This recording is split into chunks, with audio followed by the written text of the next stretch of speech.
Unleash the power of knowledge and connect with the heartbeat of the African diaspora. Download our African Diaspora News Channel app now on Google Play and Apple App Store. Stay informed with authentic and diverse perspectives, breaking news, and cultural insights. Immerse yourself in a community that celebrates unity, resilience, and progress. Experience the vibrancy of the diaspora at your fingertips.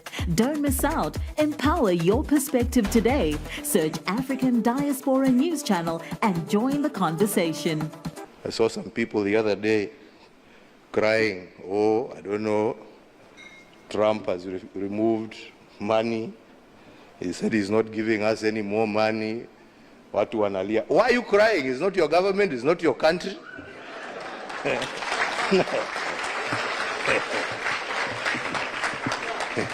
He has no reason to give you anything. I mean, you don't pay taxes in America. He is appealing to his people. Shauri yenu bwana. This is a wake-up call for you to say, okay, what are we going to do to help ourselves? Instead of crying, tujiulize, what are we going to do? Haya ametoa hiyo pesa, sasa tutafanya namna gani jameni? What are we going to do? Yeah? To support ourselves.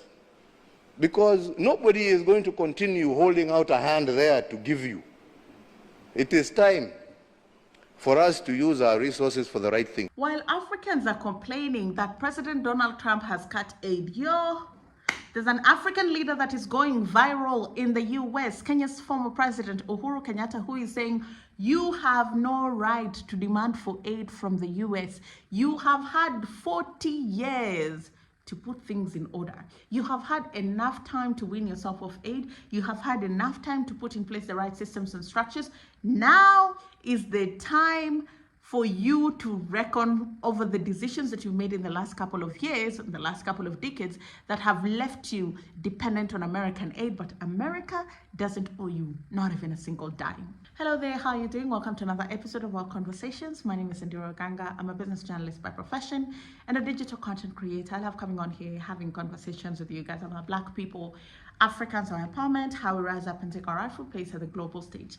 Connect with me on social media at Indira Ganga or here on YouTube, where I'll be posting videos a lot more often.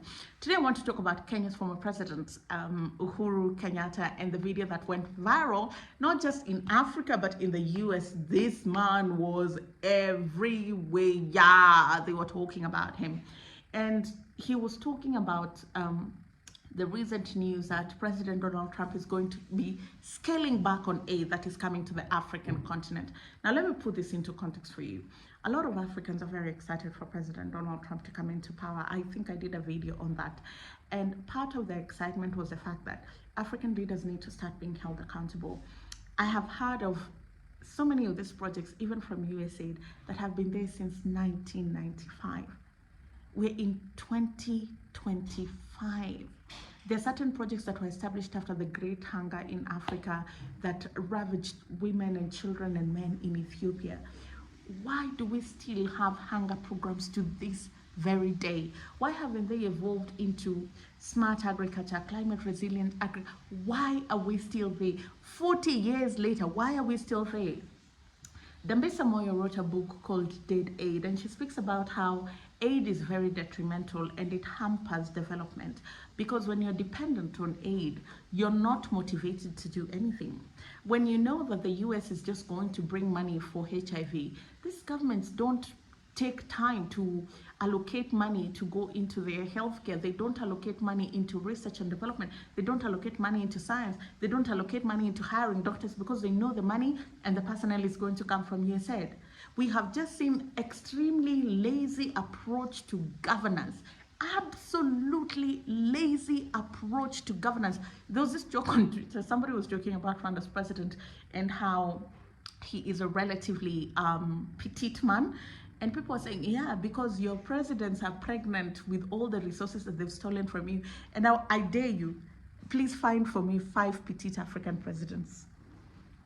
I'll wait. Name them. Name 5 five African presidents that don't have a stomach. You know what that stomach is? It's all the public resources that they've been looting. They've been eating your future. They've been looting it, and it's showing on their bodies, right?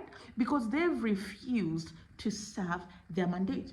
Aid was almost like the cheap way out of proper governance, out of proper administration. The problems of Africa are not unique, to be honest with you. Do you know how many times we've heard of this narrative of Kenya and Singapore are at the same level, Kenya and Malaysia were at the same level? At the time of independence, take it back to 1950, 1960, all these countries were at the same level. They were. The only difference is good governance. Take, for example, Rwanda. 30 years ago, they lost everything to a genocide. How is it that they have a functional healthcare system right now? How is it that they have a functional education system right now? How is it that they have roads? How is it that their country is clean? It takes good leadership. And that's the thing that many of us in Africa lack. We lack good leaders. We lack strong leaders. We lack ambitious leaders. We lack leaders who have the good intentions of the country at heart. Do you know the kind of leaders that we have? We have greedy leaders. Very, very greedy people. Prioritize what is important for us as Africans on the continent, and where should our resources go. And towards that end, to remember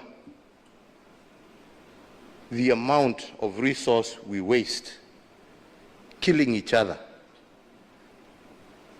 When you see the devastation caused across this continent by the many unnecessary wars, Sudan, DRC, all across the Sahel, all across the continent, we have actually lost more people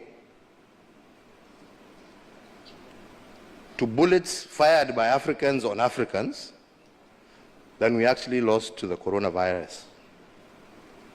And we have actually spent more buying those bullets to kill ourselves than we have actually spent on protecting our health and our societies. So an end to war and a collaboration towards putting an end to these conflicts and being able to repurpose our resources to where they shall have the greatest impact on our population shall remain the biggest and most critical agenda for the African continent. Let us be ready and let us be prepared. Let us be self-reliant by ensuring that we deal with the challenges that we have in order for us to be able to free resources for where they are most needed. I saw some people the other day crying, oh, I don't know, Trump has removed money. He said he's not giving us any more money. Watu wanalia. Why are you crying? It's not your government, it's not your country.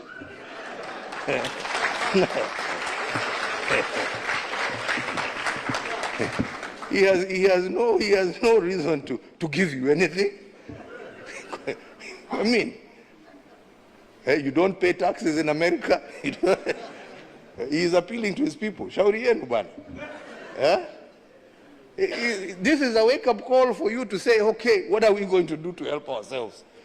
Instead of crying, tujiulize, what are we going to do? Haya ametoa hiyo pesa, sasa tutafanya namna gani jameni? What are we going to do? Yeah? To support ourselves. Because nobody is going to continue holding out a hand there to give you. It is time for us to use our resources for the right things. We are the ones who are using them for the wrong things. Yeah? The bullets and the guns we buy, we are not given for free. We buy them. And we're not buying them to go and fight wars off our shores. We are fighting our own people. Hapa too. Yeah? Brother killing sister, sister killing brother. Over stupid things. Yeah? Let us work together to bring an end to all of that and to focus ourselves on those issues that really matter for our people. These organizations have so much money that irrespective of the horrible policies that you have, they can survive because they have the financial muscle to survive. All your SMEs that could have been great health tech startups that could have solved the problems that these international organizations come to solve, you have suffocated them in taxes. There was a time I was moderating an event and I was talking to entrepreneurs, their tech startups in Kenya. They were talking about just how much they're choking with taxes. How do you tax to oblivion a startup? How will they go from being a startup to a unicorn? How do they do that? You don't create an enabling environment in your country. Now when USAID is pooling its resources, you want to cry about job loss. What do you mean? It's not America's job to create jobs in your country. Their money should serve their people. And that, I mean, again, the elections, Trump has been campaigning for a long time. The last 4 years have been a campaign by Donald Trump. I mean, the first week of his loss and the second week he was at Malago playing golf and re-strategizing, but everybody knew the man was going to come back into power. America First is not a novelty that fell out of utopia. The man has always been a white man who has the interest of white people at heart. Which part of that did you miss? Which part of America was going to take care of Americans did you miss? It's such a shame. And I'm not saying this from a place of pride and ego. I'm saying this from a place of heart. Because then what happens to those people that lose their jobs? They're not going to get other jobs. Because the state of the work environment is just not good. African economies are not doing great. What happens to all the women and children and minorities who depended on these programs? You have not set the right infrastructure and the budget in place to help them. But you know why people were excited? Because now you have to wake up and smell the coffee. Now you don't have any other choice. The only choice is to buckle up. Either watch your people suffer or shape up and reduce your corruption and miscellaneous budgets and start working for your people. Let's listen to the former president. I saw some people the other day crying, oh, I don't know, Trump has removed money. He said he's not giving us any more money. Watu wanalia. Why are you crying? It's not your government, it's not your country.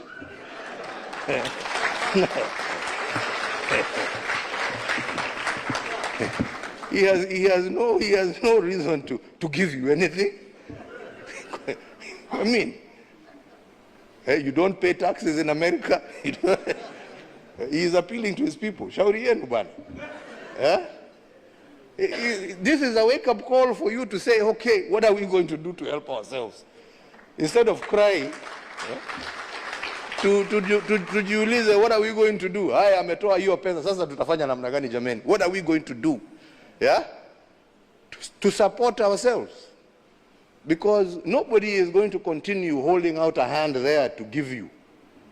It is time for us to use our resources for the right thing. Thank you so much for watching this video. Let me know what you think down below.